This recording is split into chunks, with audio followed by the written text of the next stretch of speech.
మేమైతే కొమరవెల్లి వెళ్తున్నాము. మా ఆడబిడ్డ వాళ్ళు తీసుకెళ్తుర్రు. అంటే వాళ్ళు వెళ్తుర్రు, వాళ్ళతో పాటు మేము వెళ్తున్నాం.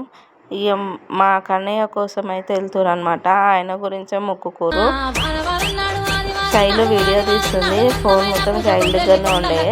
ఇక కొమరవెల్లికి అయితే రీచ్ అయినాం. 12 లోపు వెళ్ళిపోయినాము. దర్శనం కూడా తొందరగా అయిపోయింది మాకు. ఇక కొమరవెల్లికి వెళ్ళిన తర్వాత తల వెంట్రుకలు ఇచ్చేసారు, కన్నయ్యవి మా అన్నవి. తర్వాత స్నానానికి వెళ్ళినాం. స్నానం చేసుకొని రెడీ అయ్యి దర్శనానికి వెళ్ళినాం. దర్శనంకి వెళ్ళిన తర్వాత ఇక బయటకు వచ్చి అయితే ఫొటోస్ దిగినాం. ఫోన్ లోపలికి అలో లేదు కదా గుడి లోపలికి. ఇక బయటనే నిల్చొని ఫొటోస్ దిగినాం. మేమైతే మాకు సంతానం కలగాలని మొక్కుకొని ముడుపైతే కట్టినాం అన్నమాట. నాకైతే కొంచెం హెల్త్ బాగాలేదు, అందుకే కొంచెం దండుగా ఉన్నా.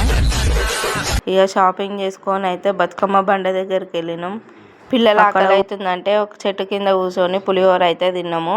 తర్వాత కొండపోషమ్మ దగ్గరికి వెళ్ళి దర్శనం అయితే చేసుకున్నాము. అక్కడ కూడా 5 అయ్యింది. ఇక కొండపోషమ్మ దగ్గర దర్శనం చేసుకొని ఇంటికైతే బయలుదేరినాము. ఇంటికి వచ్చే దగ్గర రాఘవేంద్ర హోటల్ దగ్గర ఛాయ్ అయితే తాగినాం. హెడేక్ వస్తుందని అందరికీ, పిల్లలు కూడా ఆకలి అవుతుంది అన్నారు. ఛాయ్ తాగి పప్పి వాళ్ళ ఇంటికి పోయి మా ఇంటికి అయితే వచ్చేసినాం. Okay friends, bye. సబ్స్క్రైబ్ చేసుకోండి ప్లీజ్.